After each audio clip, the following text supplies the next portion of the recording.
ചാലക്കുടിയെ നടുക്കിയ ബാങ്ക് കൊള്ളയിൽ പ്രതി പിടിയിലാകുമ്പോൾ പുറത്തുവരുന്നത് ഭാര്യയെ പേടിച്ച് നടത്തിയ കവർച്ചയെന്നുള്ള വിവരങ്ങളാണ്. ഇക്കഴിഞ്ഞ ദിവസം വൈകുന്നേരത്തോടെയാണ് തൃശൂർ പോട്ട ഫെഡറൽ ബാങ്കിലെ മോഷണവുമായി ബന്ധപ്പെട്ട പോട്ട ആശാരിപ്പറ സ്വദേശി 44-കാരൻ റിജോ ആന്റണി പിടിയിലാകുന്നത്. ഞായറാഴ്ച വൈകുന്നേരത്തോടെയാണ് പോട്ടയിലെ സ്വന്തം വീട്ടിൽ നിന്ന് അന്വേഷണ സംഘം 36 മണിക്കൂറിന് പിന്നാലെ പ്രതിയെ പിടികൂടുന്നത്. ഇത്രയും വാർത്താ പ്രാധാന്യം നേടിയ മോഷണത്തിന് പിന്നാലെയും ഇയാൾ നാടുവിടാതിരുന്നത് തന്റെ ആസൂത്രണത്തിൽ കാണിച്ച ബുദ്ധിയും പിടിക്കപ്പെടില്ല എന്നൊരു അമിത ആത്മവിശ്വാസവുമായിരുന്നു. എന്നാൽ മോഷണത്തിന് ഇയാൾ കൃത്യമായി തന്നെ ആസൂത്രണങ്ങളൊക്കെ തയ്യാറാക്കിയിരുന്നു. മാത്രമല്ല, ബാങ്ക് മോഷണത്തെക്കുറിച്ചുള്ള വാർത്തകളൊക്കെ ഇയാൾ വീട്ടിലിരുന്ന് കാണുകയും കേൾക്കുകയും ഒക്കെ ചെയ്തു. എന്നാൽ ഒട്ടും പ്രതീക്ഷിക്കാതെ വൈകുന്നേരത്തോടെ പോലീസ് ഇയാളുടെ വീട്ടിലെത്തിയപ്പോൾ ശരിക്കും പ്രതിയൊന്ന് ഞെട്ടിപ്പോവുകയായിരുന്നു. അതേസമയം വിദേശത്ത് നേഴ്സായി ജോലി ചെയ്യുന്ന ഭാര്യ അയച്ചു നൽകിയ പണം ദൂർത്തടിക്കുകയാണ് ഇയാൾ ചെയ്തത്. പിന്നാലെ വരുന്ന മാസം ഭാര്യ നാട്ടിലേക്ക് വരുന്നതായി മനസ്സിലാക്കിയ ഇയാൾ ദൂർത്തടിച്ച പണം കണ്ടെത്താനായിരുന്നു ഇത്തരത്തിൽ ബാങ്ക് മോഷണം നടത്തിയതെന്നാണ് വിവരങ്ങൾ. ഭാര്യയുടെ പണത്തിൽ നാട്ടിൽ ആഡംബര ജീവിതം ഇയാൾ നയിച്ചു വന്നിരുന്നു.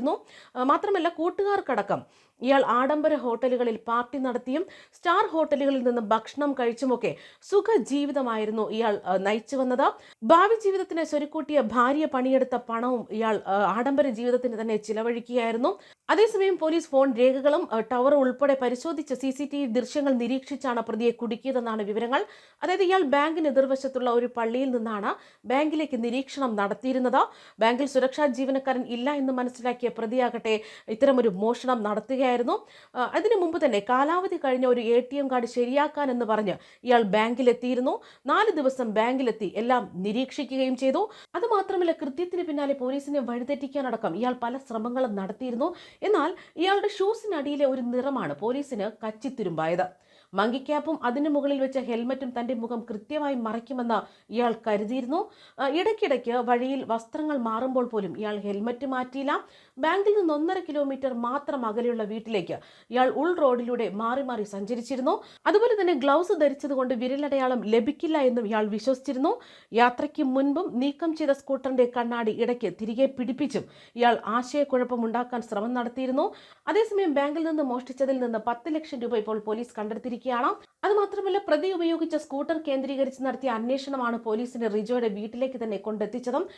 എൻഡോർക്ക് 125 എന്ന ഇരുചക്ര വാഹനവും ഫോണുമായി കണക്ട് ചെയ്തിരുന്നു. ഇതാണ് ആസൂത്രണമൊക്കെ തന്നെ പാളാൻ കാരണം. സ്കൂട്ടർ കേന്ദ്രീകരിച്ചുള്ള അന്വേഷണമാണ് പ്രതിയിലേക്ക് എത്തിയത്. CCTV ദൃശ്യങ്ങളിൽ പതിഞ്ഞ സ്കൂട്ടറായിരുന്നു പോലീസിന്റെ ആദ്യ പിടിവള്ളി.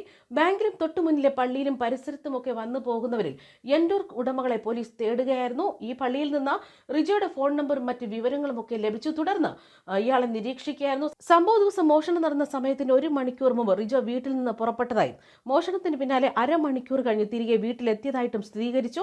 അതേസമയം പ്രതിക്ക് 1/2 കോടിയോളം രൂപ കടമുണ്ടായിരുന്നു. വിദേശത്ത് നിന്ന് നാട്ടിലെത്തിയ റിജോയ്ക്ക് ജോലികളൊന്നുമില്ലായിരുന്നു.